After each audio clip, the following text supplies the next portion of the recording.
అన్ని రకాల వస్త్రాలపై up to 66% of.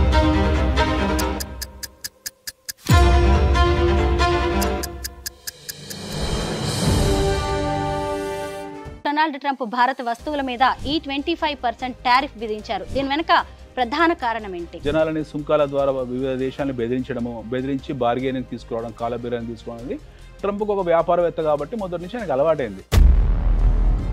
So America అధ్యక్షుడు సీట్లో కూర్చున్న తర్వాత ప్రపంచం మొత్తాన్ని కూడా శాసించొచ్చని ఒక భ్రమలో ట్రంప్ ఉన్నాడు. రష్యాతో చమురు కొనుగోళ్లు చేయొద్దు అని చెప్పడానికి అసలు ఆయన ఎవరు అన్నట్టుగా కూడా ఉంది పరిస్థితులు. ఒక క్లినికల్ డిజార్డర్ అండి అది. నిన్ననే సోహెల్ సేత్ అని చెప్పి ఒక బిజినెస్ మ్యాన్ కమ్ ఇన్వెస్టర్ ఆయన చాలా పచ్చిగా బహిరంగంగా మీడియాలో అన్నాడు, Trump is a presidential rogue అని.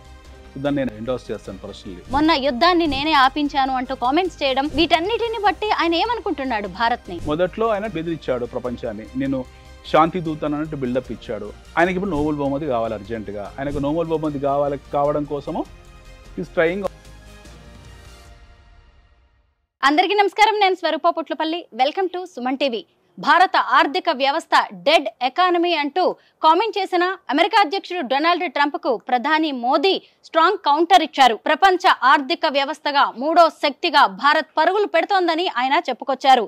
25% భారత వస్తువుల మీద టారిఫ్ విధించడాన్ని కూడా ఆయన తప్పుబట్టారు. అంతేకాదు, ఇంకా స్వదేశీ వస్తువులను తయారు చేయండి, అమ్మండి, కొనండి అంటూ పిలుపునిచ్చారు. ప్రస్తుతం నాతో పాటు ఉన్నారు అనలిస్ట్ అనిల్ ఏకేవి గారు. ఆయనతో మాట్లాడదాం. నమస్తే అనిల్ గారు. మీరు కూడా చూస్తున్నారు కదా, ఇప్పుడు ఎక్కడ చూసినా కానీ ఈ 25% సుంకాలకి సంబంధించే చర్చ జరుగుతుంది. అసలు ఎందుకు డొనాల్డ్ ట్రంప్ భారత వస్తువుల మీద ఈ 25% టారిఫ్ విధించారు? దీని వెనుక ప్రధాన కారణం ఏంటి? ట్రంప్ కు ఒక డ్రీమ్ ఉంది, మాగా అని చెప్పి. మాగా అంటే మేక్ అమెరికా గ్రేట్ అగైన్. అది అక్కడ వరకు బాగానే ఉంది. దాంతో పాటు ఏంటంటే ఇంకా పచ్చి చెప్పాలంటే అహంభావం, పెంకితనం, టెంపరతనం ఇలాంటివి కూడా చాలా ఉన్నాయి. సో అమెరికా అధ్యక్షుడు సీట్లో కూర్చున్న తర్వాత ప్రపంచం మొత్తాన్ని కూడా శాసించవచ్చని ఒక భ్రమలో ట్రంప్ ఉన్నాడు. నిన్ననే సోహెల్ సేత్ అని చెప్పి ఒక బిజినెస్ మ్యాన్ కమ్ ఇన్వెస్టర్ ఆయన చాలా పచ్చిగా బహిరంగంగా మీడియాలో అన్నాడు, Trump is a presidential rogue అని. సో దాన్ని నేను ఎండోర్స్ చేస్తాను పర్సనల్లీ. సో బెదిరించడము, జనాలని సుంకాల ద్వారా వివిధ దేశాలను బెదిరించి బార్గెనింగ్ తీసుకురావడం, కాలబేరాన్ని తీసుకోవడం అనేది ట్రంప్కు ఒక వ్యాపారవేత్త కాబట్టి మొదటి నుంచి ఆయనకు అలవాటైంది. కానీ ప్రపంచ పరిణామాలు మారాయి, ఒకప్పటిలా లేదు. ఇది 1950s 1960s వరల్డ్ కాదు, ఈ ప్రపంచం మొత్తం మారిపోయింది. సో ట్రంప్కు ఇండియాలో ఎంట్రీ కావాలి. ఏ రకంగా ఎంట్రీ కావాలి? తన డైరీ ప్రోడక్ట్స్, తన ఆహార ఉత్పత్తులు ఇండియాలో ఎంట్రీ చేయించాలి. ఇండియాది విశాలమైన డొమెస్టిక్ కన్జంప్షన్ ఉన్న మార్కెట్ మనది. లోకల్ కన్జంప్షన్ అనేది చాలా పెద్దది, విశాలమైన మార్కెట్. మన FMCG especially fast moving consumer goods అవుతుందో చాలా పెద్ద మార్కెట్, ప్రపంచం అతిపెద్ద మార్కెట్. ఆఫ్టర్ చైనా తర్వాత అతిపెద్ద ఎఫ్ఎంసీజీ మార్కెట్ భారతదేశం.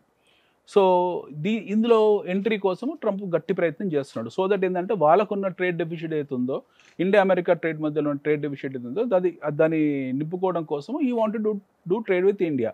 అక్కడ వరకు బాగానే ఉంది.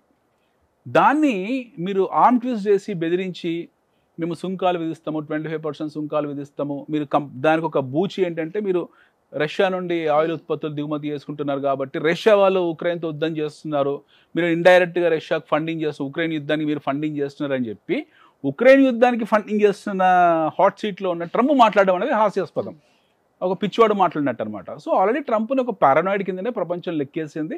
Trump is absolutely clinical paranoid, అందులో అనుమానం కూడా పెట్టుకోవాల్సిన అవసరం లేదు. ఇందాక నేను ఉదాహరణ ఇచ్చినట్టు, ఆయన సోహెల్ సిద్ అన్నట్టు ఈజ్ ఎ ప్రెసిడెన్షియల్ రోగ్.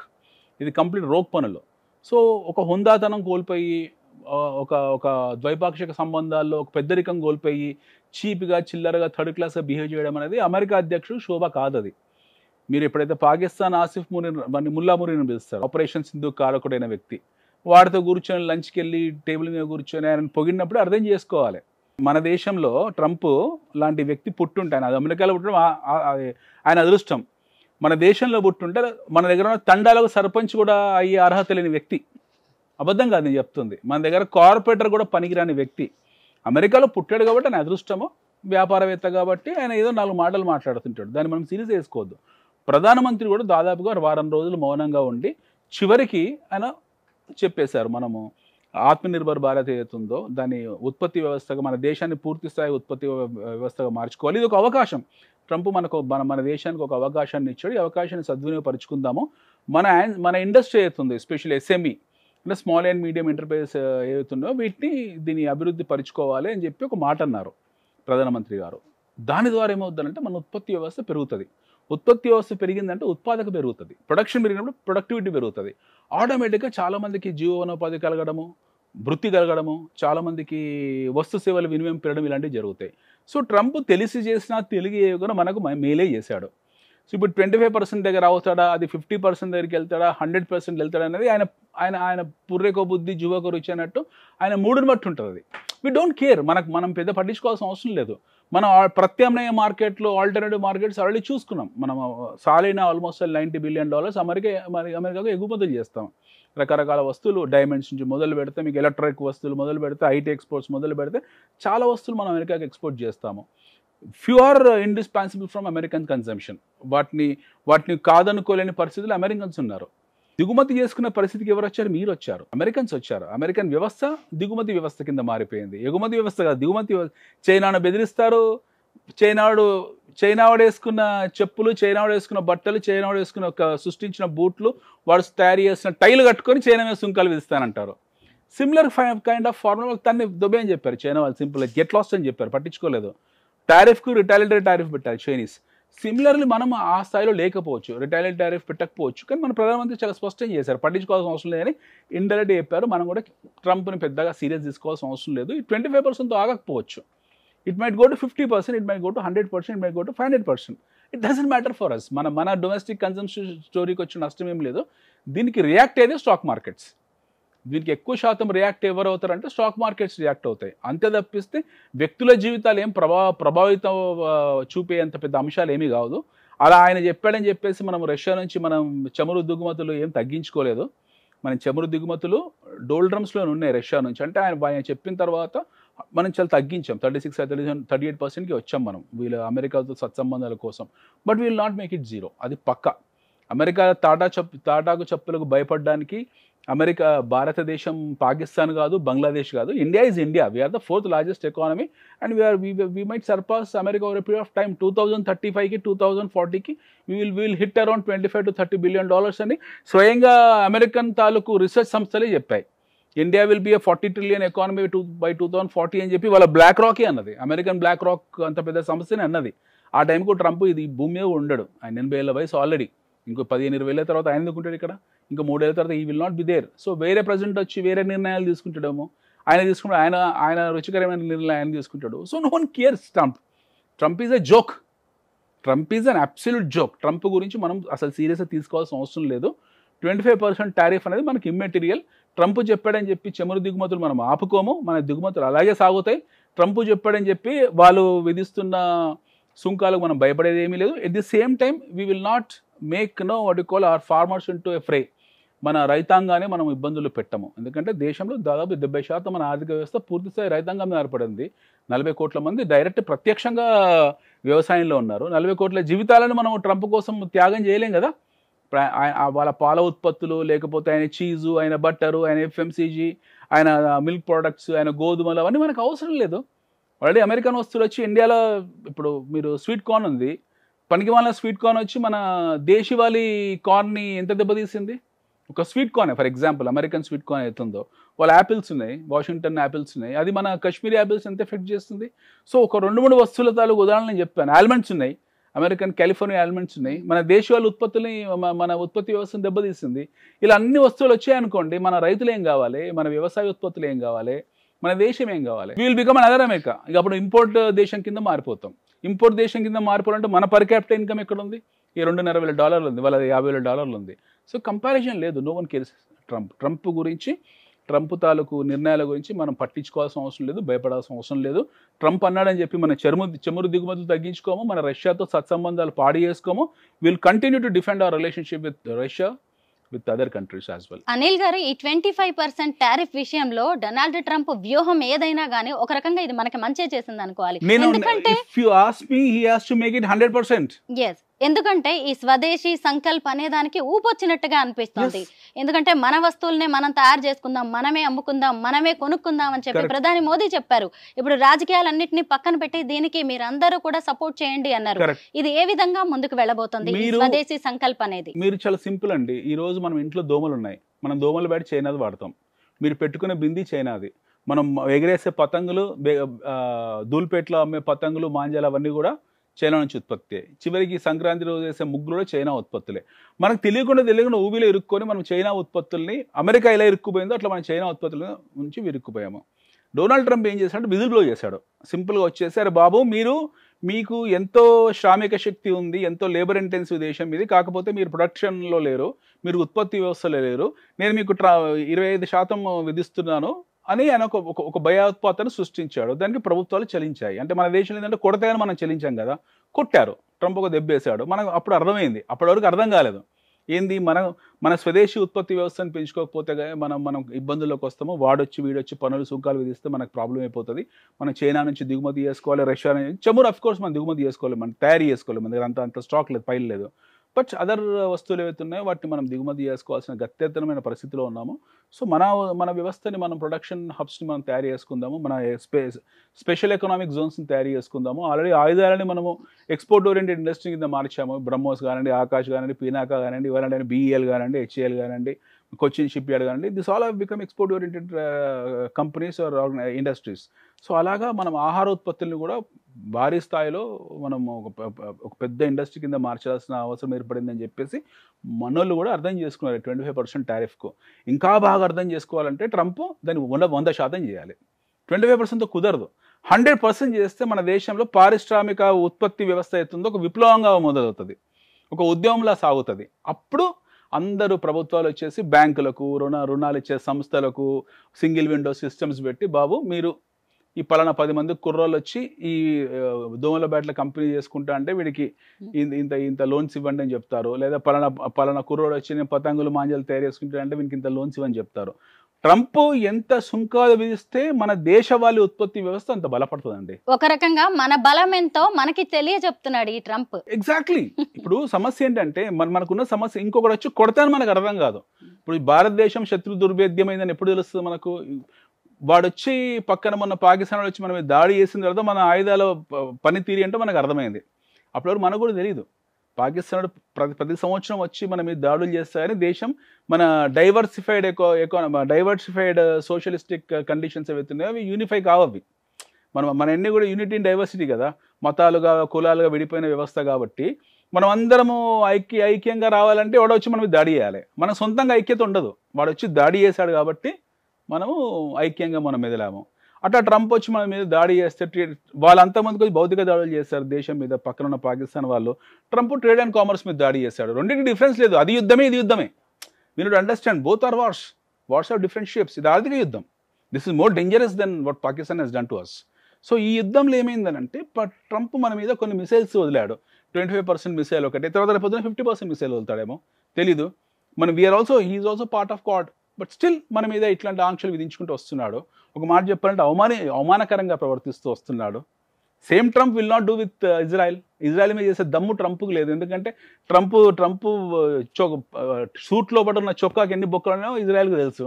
ఏమైనా ఉంటే వాళ్ళు బయట పెట్టేస్తారు వాళ్ళు. అలాంటి దేశాలతో పోయి గొడవ పెట్టుకునే దమ్ము అయినట్లేదు. మనం సాత్వికులము, సాధు జంతువులం కాబట్టి మనలాంటి దేశాలతో ఆయన ఆడింది ఆట, పాడిందే పాట. సో హీ హాజ్ దాన్ని విజిల్ బ్లో, మనకు వచ్చి విజిల్ బ్లో చేశాడు. బాబు మేము 25% మీకు విధిస్తున్నానని చెప్పి ఫైన్ 50%, 100% ఏ రోజైతే ట్రంప్ మన మీద ఆంక్షలు విధిస్తాడో అది మనకు బ్లెస్సింగ్. మన నెత్తి మీద పాలు పోసినట్టే అనమాట. నేను మనస్ఫూర్తిగా కోరుకుంటున్నాను ట్రంప్ 100% మన మీద సుంకాలు విధించాలి. ఆ రోజు ఈ దేశంలో నిరుద్యోగం అనేది మీకు కనపడదు, ఈ దేశంలో పేదరికం అనేది కనపడదు, ఈ దేశంలో జనాలు ఇన్స్టాగ్రామ్ మీద లేకపోతే రీల్స్ మీద సమయాన్ని వెచ్చించడం ఆపేస్తారు. ఆ రోజు మనకు మార్నింగ్ షో సినిమాలు ఉండవు. ఇవన్నీ ఈ మార్నింగ్ షో సినిమా అనేది లేకపోతే సెకండ్ షో సినిమా అనేది ఏంటి, ఇవన్నీ కూడా what non sense is all this. కులాల వారిగా విడిపోయి జనాలు కొట్టుకోవడము సినిమా హీరోల కోసం, ఇదంతా ఏంది? పని పాటలు లేకుండానే కదా ఇవన్నీ చేసేది. మనకు పూర్తి స్థాయిగా పని కలగాలి. 2,500 మన పర్ క్యాపిటల్ ఇన్కమ్ $20,000 $30,000 వెళ్ళాలంటే ట్రంప్ మన మీద ఎక్కువ సుంకాలు విధించాలి. అప్పుడు కానీ ఒక ఉద్యమం లాగా, ఒక విప్లవం లాగా మనము పారిశ్రామిక పురోభివృద్ధి చెందలేము. అమెరికా ఫస్ట్ నినాదంతో అనేక షేకింగ్ డెసిషన్స్ తీసుకుంటున్న ఈ డొనాల్డ్ ట్రంప్ తనను తాను ఎక్కువగా ఊహించుకుంటున్నట్టుగా కనిపిస్తోంది. ముఖ్యంగా ఈ టారిఫ్ అనే కాదు, వీసాస్ కి సంబంధించి, మన స్టూడెంట్స్ కి సంబంధించి, అలాగే అసలు రష్యాతో చమురు కొనుగోళ్లు చేయొద్దు అని చెప్పడానికి అసలు ఆయన ఎవరు అన్నట్టుగా కూడా ఉంది పరిస్థితులు. మొన్న యుద్ధాన్ని నేనే ఆపించాను అంటూ కామెంట్స్ చేయడం, వీటన్నిటిని బట్టి ఆయన ఏమనుకుంటున్నాడు భారత్? చెప్పేది ప్రెసిడెన్షియల్ రోగ్ అని. Paranoid person. He has taken world for granted. First half లో ట్రంప్ షేడ్ అంతా కూడా ఆయన ఒక వ్యాపారవేత్త, ఈయన ఆర్మ్ ట్విస్ట్ చేస్తున్నాడు, ప్రపంచాన్ని శాంతియుతంగా ఉంచుతాడు అన్నట్టు బిల్డప్ ఇచ్చాడు. సెకండ్ ఫేజ్కి వచ్చేప్పటికి ఆయన ఏం చేశాడు, చంద్రముఖి గంగా చంద్రముఖి మారినట్టు ఆయన ఇప్పుడు ఆయన ఒక్కొక్క రంగు బయట పెడుతున్నాడు. ఒక క్లినికల్ డిజార్డర్ అండి అది, పచ్చి చెప్పాలంటే క్లినికల్ డిజార్డర్ అది. మొదట్లో ఆయన బెదిరించాడు ప్రపంచాన్ని, నేను శాంతి దూతను అన్నట్టు బిల్డప్ ఇచ్చాడు. ఆయనకి ఇప్పుడు నోబెల్ బహుమతి కావాలి అర్జెంటుగా. ఆయనకు నోబెల్ బహుమతి కావడం కోసము is trying all this non sense. నేను ఇండియా పాకిస్తాన్ యుద్ధము ఆపాను, ఇండియా పాకిస్తాన్ యుద్ధము ఆపానని. ఏం చేస్తాం పాకిస్తాన్తో యుద్ధం? వాళ్ళ దగ్గర ఏమీ లేదు చేయడానికి. ఏం బాంబులు వేస్తాను చెప్పండి? కొట్టి ఆల్మోస్ట్ 7-8 అవర్స్ మన రాఫెల్స్ వెళ్ళి, మన తేజస్ వెళ్ళి, మన ఆకాష్ వెళ్ళి, మన బ్రహ్మోస్ వెళ్ళి, మన పృథ్వీ వెళ్ళి, మన పినాకా వెళ్ళి కొట్టి వదిలేసింది పాకిస్తాన్ని. నాబూద్ చేసి పడేసినాం మొత్తం. 12 ఎయిర్ స్ట్రిప్స్ని దిక్కు దివానం లేకుండా వేసినాం. ఏముంది మన దగ్గర? అడుక్కు తినే దేశం అది. It's absolutely beggar and pauper country. వాళ్ళని ఏం చేయగలుగుతాం మనము? అయిపోయింది. యుద్ధం అయిన తర్వాత వచ్చి నేనే యుద్ధం ఆపానంటే, నువ్వు యుద్ధం ఆపేలోపు మేము యుద్ధం పూర్తి చేసాం రా నాయన. We have done this. Whatever the damage we could do, we have done. It's a loss of $20 billion economy, $20 billion to Pakistan. Pakistan మొత్తం కొలాప్స్ అయిపోయింది. ఇప్పుడు IMF ద్వారా 40 billion ఏదో బెయిల్అవుట్ ఇస్తున్నారు, దానివల్ల కోలుకోదు. So it's a gone case, అయిపోయింది. So ఆయనకు ఇది కావాలి అర్జెంట్గా. ఏంటంటే ఈ ఇండియా పాకిస్తాన్ ఆపాను కాబట్టి నాకు ఒక నోబెల్ బహుమతి కావాలి.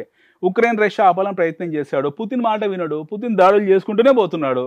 So Ukraine Russia India Pakistan ఇట్లాంటి ఒక 3-4 యుద్ధాలు ఆపితే నాకు ఒక నోబెల్ బహుమతి వస్తుంది, నేను బ్రతుకున్నప్పుడే నాకు నోబెల్ బహుమతి ఇస్తారు, I'm happy in my life, నేను నా తదనంతరము నాకంటూ నోబెల్ పీస్ గ్రహీత అని చెప్పించుకోవడానికి ఆయన ప్రయత్నం ఆయన చేస్తున్నాడు, బారాక్ ఒబామా లాగా. బట్ అప్పుడు కండిషన్స్ వేరు, ఇప్పుడు కండిషన్స్ వేరు కదా. The problem is with Trump, the problem is no one is in so he has made this world into a mess.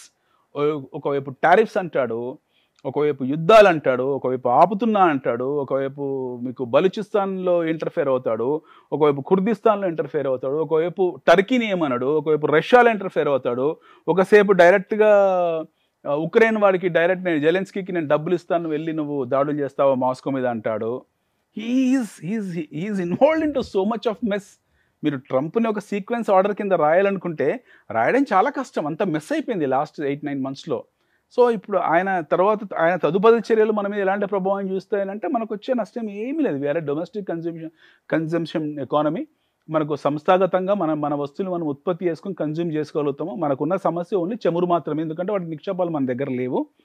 మనము రష్యా నుంచో లేకపోతే ఇరాన్ నుంచో లేదా సౌదీ నుంచో కొనుక్కుంటాము. కొనడం మటుకు ఆపము, ఎందుకంటే కొనడం ఆపితే మన ఎకానమీ ఆగదు. ఇంకోటి గుర్తుపెట్టుకోండి, ట్రంప్ ఏ స్థాయికి దిగజారిపోయి మాట్లాడంటే, మీరు dead economy, Russia India both are dead economy, రెండు కూడా మరణించే మృత ఆర్థిక వ్యవస్థలు. మీరు ఇండియన్స్ మీరు రేపు పొద్దున పాకిస్తాన్ నుంచి ఆయిల్ కొనుక్కోవాల్సి వస్తుందని మనకు చెప్తున్నాడు. పాకిస్తాన్ కూడా భారతదేశంలో అంతర్భాగం, మనలో అంత అంతర్భాగం. పాకిస్తాన్లో ఎక్కడ ఏ మూలకి ఏ ఖనిజాలు ఉన్నాయి, ఏ మూలకి ఏ నదులు ఉన్నాయి, ఎక్కడ బంగారం ఎంత ఉంది, లేకపోతే పెట్రోలియం ఎంత మనకు తెలియదా? ట్రంప్ వచ్చి చెప్పాలా మనకు? అంతమంది ఉమ్మడిగా మనల్ని పాలించిన బ్రిటిష్ తెలియదా? సో ఇవన్నీ పిచ్చి మాటలు. ఒక దేశాన్ని అవమానించడం ఎంత తప్పు చెప్పండి? ఒక దేశ సార్వభౌమత్వాన్ని, మన సావర్నిటీని is insulted. America itself is a dead economy, అది పేపర్ ఎకానమీ అంటారు దాన్ని. అమెరికా కంప్లీట్ డెట్లో ఉంది, కొన్ని $trillions డెట్లో ఉంది. వాళ్ళ ఫెడరల్ రిజర్వ్ అయితే ఉందో చిత్తు కాయిదాలో డాలర్ని ప్రింట్ చేసి వెళ్ళారు. ఆ డాలర్ డామినేషన్ కోసం డ్రామాలు జరుగుతున్నాయి. ఇది ఇంకో subject. But we cannot compare India with 4th largest economy with dead economy, bankrupt nation అది. You cannot compare 4th largest economy on this earth with the bankrupt nation. అంటే ఆ స్థాయికి బేసిక్స్ కూడా తెలియకుండా వెళ్ళి మాట్లాడవనంటే నీలో ఉన్న అహంకారం అంటే ప్రపంచాన్ని బయటపడింది. అనిల్ గారు, చాలా కాలంగా భారత్ అలాగే అమెరికా మధ్య సత్సంబంధాలు ఉన్నాయి. అలాగే మోదీ ట్రంప్ కూడా ఒకళ్ళకొకళ్ళు మేమిద్దరం ఫ్రెండ్స్ అని చెప్పుకుంటూ ఉంటారు. అయితే ఈ మధ్య కాలంలో జరుగుతున్న పరిణామాలను బట్టి వీళ్ళిద్దరి ఫ్రెండ్షిప్, ఈ స్నేహం అనేది బెడిసికొట్టే అవకాశం ఏమైనా ఉందంటారా? స్నేహాలంటూ ఏమి ఉండవండి. ఇక్కడ ఒక మీటింగ్ జరిగింది, ఆ మీటింగ్కి వెళ్ళారు, దావోస్కి వెళ్ళారు, కలుసుకున్నారు, ప్లేట్లు పట్టుకున్నారు, మాట్లాడుకున్నారు. ఆయనకి ఎన్నికల టైంలో భారతీయుల ఓట్లు కావాలి, ప్రవాస భారతీయులు ఓట్లు కావాలంటే మోడీ హౌడీ మోడీ అట్లాంటి మీటింగ్ జరిగినప్పుడు నాకు మోడీ ఫ్రెండ్ అని చెప్పాడు. ఆయన అవసరాన్ని బట్టి చెప్పాడు. అమెరికా గుర్తుపెట్టుకోండి, అమెరికా ఒక క్యాపిటలిస్ట్ ఎకానమీ.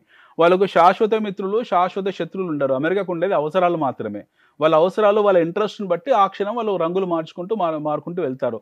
మనలాగా ఒక పెద్ద చైతన్య స్రవంతి లాంటి సంస్కృతపరమైన ఘన వారసత్వం వాళ్ళకి ఏమీ లేదు. అమెరికా ఒక కాలనీ, అది ప్రపంచంలో అతిపెద్ద కాలనీ. రకరకాల దేశాల నుంచి ఇంటలెక్చువల్స్ అందరూ వచ్చి ఒక కాలనీలాగా ఏర్పరచుకున్నారు. ఆ కాలనీకి పెద్ద ఈయన ట్రంప్, అంతే తప్పిస్తే దానికి ఏం సంస్కృతి నాగరికత ఏమీ లేదు, మట్టి మాశానం అలాంటివి ఏమీ లేవు.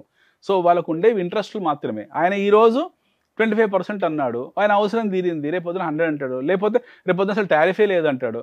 రేపొద్దున India is the greatest country on this earth అంటాడు. మొన్న పాకిస్తాన్ ఆసిఫ్ నేను గ్రేటెస్ట్ పర్సన్ అన్నట్టు రేపొద్దున మనం మెచ్చుకుంటాడు. వాళ్ళ అవసరాలను బట్టి మాట్లాడుతారు. వాళ్ళని మనం సీరియస్ తీసుకోవద్దు. No one takes Trump seriously. First thing, America is not a country to be taken seriously. అమెరికాని సీరియస్గా తీసుకునే స్థాయి అమెరికా కోల్పోయింది. అమెరికా అనేది సీరియస్ నేషన్ కాదు. రెండోది, ట్రంప్ అనే వ్యక్తి అసలు సీరియస్ వ్యక్తే కాదు. సో ట్రంప్ని కానీ అమెరికాని కానీ సగటు భారతీయుడు అసలు సీరియస్గా తీసుకోవాల్సిన అవసరం లేదు. మీకు అక్కడ 5 ఏళ్ళు 6 ఏళ్ళు 10 ఏళ్ళు పోయిన తర్వాత హైదరాబాద్ నగరం న్యూయార్క్ అని అందంగా తయారవుతుంది. పచ్చి చెప్తున్నారు, పొద్దున వాళ్ళ ఫెడరల్ రిజర్వ్స్ ఏవైతే ఉన్నాయో, వాళ్ళ ట్రెజరీ బిల్స్ ఏవైతే ఉన్నాయో, ఒక 10 ఏళ్ళకి ఎప్పటికో చిత్తు కాయిదాలు అవుతాయి. అవి అమెరికా బొచ్చ పట్టుకుని అడుగుంటుంది ప్రపంచ దేశాల్లో వీధుల్లో. అవి ఏ రోజైతే ఎప్పుడు మనం ఇలా అంటే ఏమంటారు దాన్ని, సాధ్యము అంటారు. సాధ్యము. వెనిజులా లాంటి దేశానికి అమెరికా కంపారిజన్ చెయ్యను, బట్ సాధ్యము.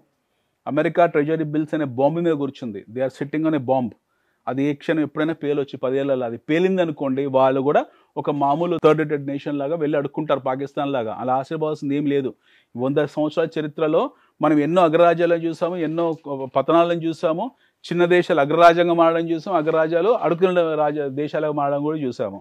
సో ఇవన్నీ ఆశ్చర్యపోవాల్సిన అవసరం ఏమీ లేదు. అందులో 10 ఏళ్ళ తర్వాత అమెరికా ఈ స్థాయిలో ఉండదు ఖచ్చితంగా. మనలాంటి దేశం, భారతదేశము అగ్రస్థానంలో ఉంటుంది. ప్రాబ్లీ నెంబర్ 1 నెంబర్ 2 నేషన్ కాకపోవచ్చు, బట్ నెంబర్ 3 నేషన్గా మనం రిటర్న్ అవుతాము. And we're non aligned. మనం యుద్ధాలు చేసే వాళ్ళం కాదు, వీటితో అనవసరం గొడవలు పెట్టుకునే వాళ్ళం కాదు.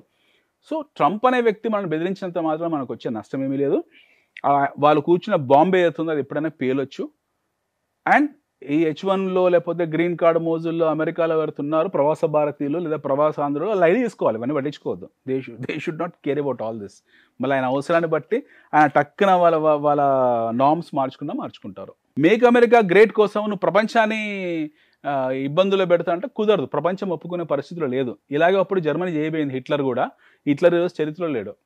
సో ట్రంప్ కూడా అలా చేయాలనుకుంటే ఆయన కూడా చరిత్ర ఆల్రెడీ లేదనుకోండి చరిత్రలో, but he will get in to trouble.